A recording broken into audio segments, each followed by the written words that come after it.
Grind నుంచి బయలుదేరి ఇక్కడ సభయా వచ్చాము. ఇక్కడ మాత్రం క్రౌడ్ మాత్రం చాలా ఎక్కువగా ఉంది. ఇక్కడ దించాల్సింది ఓన్లీ 2 కార్టన్లే, అయినప్పటికీ క్రౌడ్ మాత్రం దండిగా ఉంది.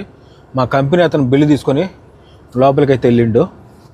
ఇక్కడ బేస్మెంట్లో కిందికి వెళ్ళాలి. కిందికి వెళ్తే కింద రిసీవ్ చేస్తారు, ఆ తర్వాత దాన్ని పైకి పట్టుకెళ్తారు. కాకపోతే వెళ్ళడానికి మాత్రం చాలా క్రౌడ్ ఉంది. ఎన్ని బండ్లు ఉన్నాయి చూడండి, మీరే ఒకసారి చూడండి, చూపిస్తాను. మొత్తం ఇక్కడైతే వెహికల్స్ చాలా ఎక్కువగా ఉన్నాయి. ఎంత టైం పడుతుందో తెలియదు. ఈరోజు గురువారం కాబట్టి 2 గంటలుగా డ్యూటీ అయిపోతుంది నాకు. చూద్దాం తొందరగా అయిపోతుందో లేదో.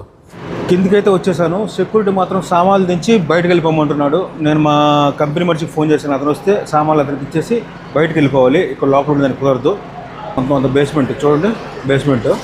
సెక్యూరిటీ అయితే నా మీదకి బాగా గొడవ చేస్తాడు. తొందరగా ఈ కార్టర్లు ఇచ్చేసి వెళ్ళిపోమని చెప్తాడు. ఈ 2 కార్టర్లు ఇక్కడ మా కంపెనీ మనిషి ఇంకా రాలేదు, అతనికి ఇచ్చేసి వెళ్ళిపోతాను.